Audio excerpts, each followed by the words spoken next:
Hello and welcome to the DFS underscore PhD show for the NFL Saturday slate on December 16th. Remember, you're good enough, you're strong enough, and gosh darn it, someone's got to win that money. And honestly, I won way more money than I was expecting, given that I had 85% Max Christie.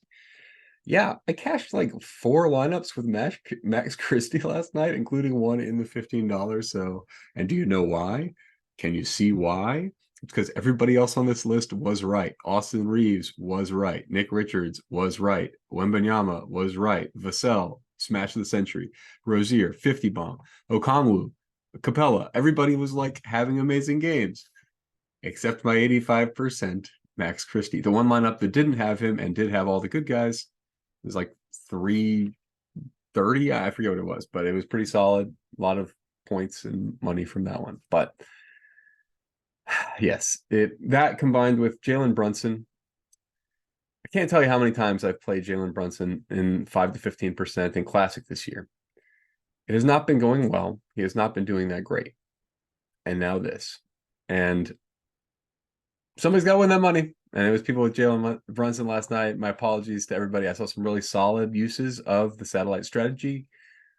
Did not pay off because of the stupid thing. So my apologies to you guys, but I enjoy sweating it out with you guys as well.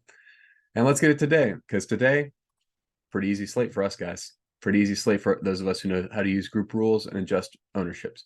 Because everybody's going to be like, if you're playing one lineup, or if you're like a chomp or whatever, you're like, I got to choose. How do I figure out, Montgomery or Gibbs or for Pittsburgh, do I do Warren or do I do Najee? Well, I do them both, right? I mean, you set max one of them, Jahmyr Gibbs and Montgomery, max one of Najee and Jalen. And by the way, it is a 3-game slate, so it's pretty short slate. So I did set in a just in case geo mean ownership less than 29. I'm okay with like 2-3 dupes because like it's $500,000-$600,000 chopping. So, that's more money than I would know what to do with. So fine with that. I got $500 of wiggle room for my 20 lineups. I am going to play 20 because of the line. Like, I'm not going to play basketball today. It doesn't look like there's very good. It looks like they want you to focus on this. So, it's a lot of Javonte Williams, but I think that makes sense. All right, let's have a look at where things, a little bit more Javonte Williams than I would like, really. But so, okay. Now let me say how I have broken down these running backs given the rules and stuff. What I've done, I don't really remember. Oh, yeah, I remember why I did that. Okay, so 15.98 is a weird number to choose. It's less than 16. That's my point with 15.98. So Ty Chandler in play for value, but he's clearly not a great option, right? I mean, like he hasn't been playing all year for a reason, probably. We don't know what his role will be really exactly. I mean, the same goes. So I wanted to look this up. Bengals snap counts.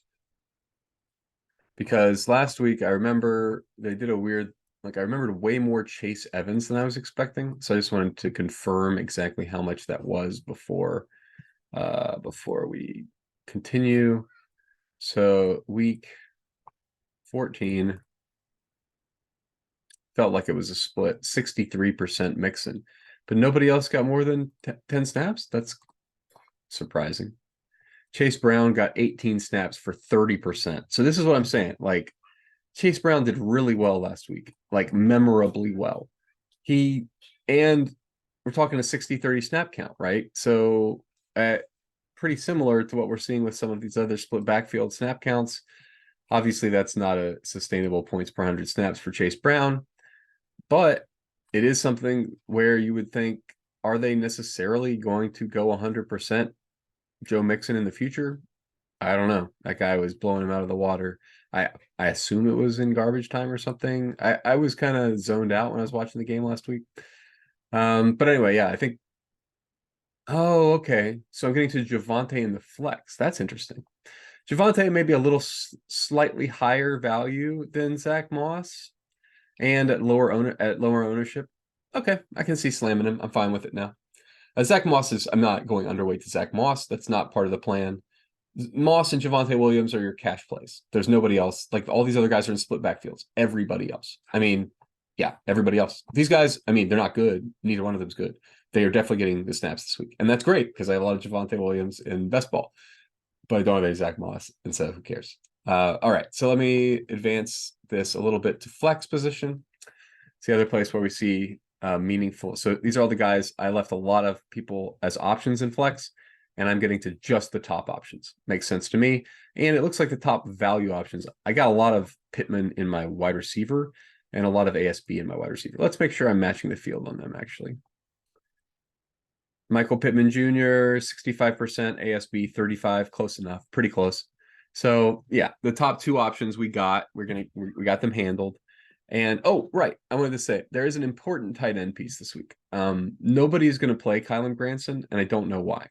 I think he's an important piece this week because he's at 2,600 and he's a tight end 1, and that's pretty. I mean, Mo Alley Cox is also out there, but Granson, I guess Ogletree is also out there. All right, let's look it up. Colts snap counts. There were at least 2 tight end, or at least 2 end zone and or long ball targets for Granson last week. And so I remember he caught a pretty nice touchdown earlier this year as well. So I'm not going to, yeah. And they're adding up to 126%. So they're not like the 2.26% of the time they're going multi-tight end sets. I don't know if that'll be more or less in the current week, maybe about the same. But yeah, Granson's the guy for that they will throw the bomb to. He's going to be out there 50% of snaps. But I mean, like, I think he's like almost min price, 2,600, lower than the $3,000 threshold. And so if you give him 1 catch for a touchdown, he's instantly the best value on the slate. So anyway, I left him there, and I think I also left him in the flex. I didn't get to any. Okay, I left him as an option in the flex. Yeah, so did it even attempt that? Yeah, okay, they're in the pool. Just want to make sure whenever I leave an option that I want it. Okay, so yeah, other rules, $500. Okay, that's all the rules we got. Quarterbacks, I'm playing everybody but Trubisky. Trubisky seems dicey to me. Also because of the running game, I think a lot of his passes will be checkdowns. I agree with him being the lowest owned, and I don't think I'm going to have any just because I don't think they're going to pass it. I mean, I think if they get the lead, they're not going to pass it. I think if they're playing from behind, they might throw checkdowns. They might throw laterals and stuff. Either way, I mean, and I like Trubisky. So as a guy, fine for his career. I hope it goes well. But no, I don't think I can play him today. I'm a little surprised I'm getting to so little Browning. I know he had a great week last week. But anyway, yeah, I guess the other guys have better. Maybe it's about the pass catchers, right? It's about the pricing of the pass catchers because Cincinnati's pass catchers are all still priced from Joe Burrow weeks, right? And so like it's going to be tough to get to them on a short slate with guys who are not priced for having ever played with Joe Burrow, right? I mean, like all these other guys have never played with Joe Burrow as their quarterback.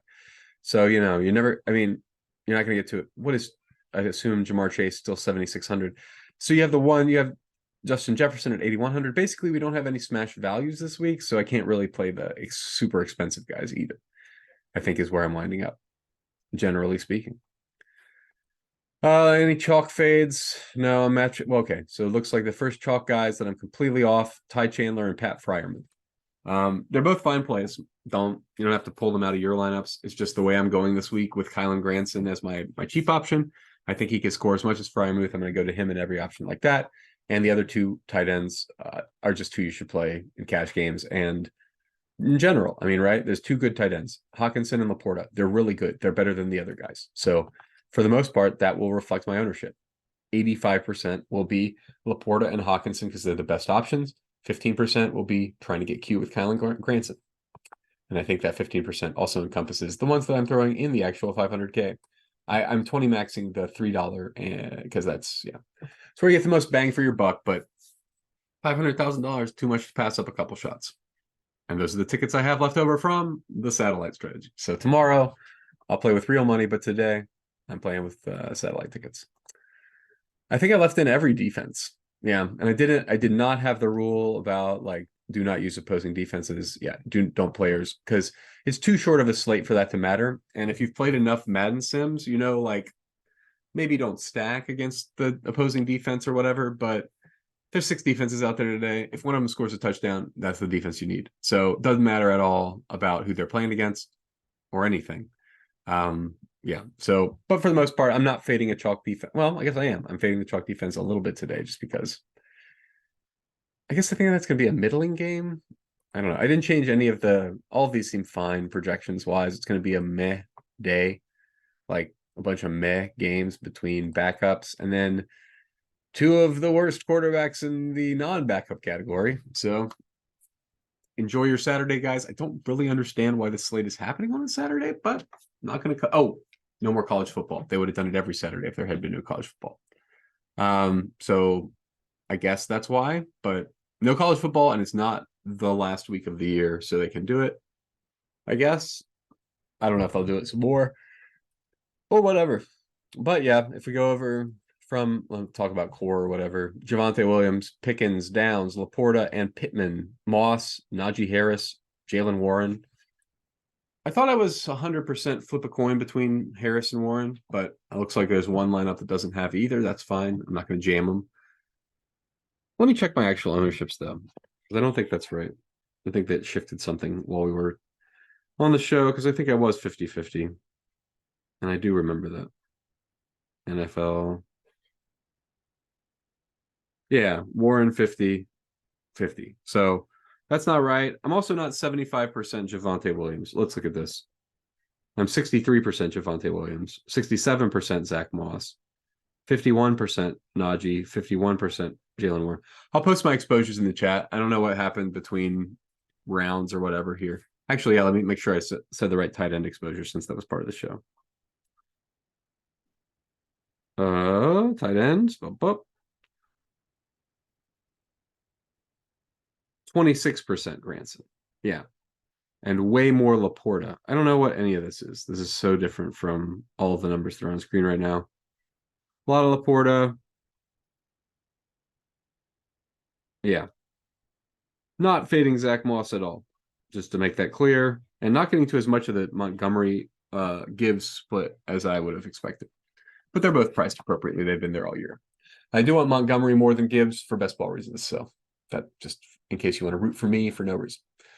All right, guys. Well, that brings us to about all I've got to say about today's show. Please remember, you're good enough, you're strong enough, and gosh darn it, someone's got to win that money. Might as well be us for $500,000.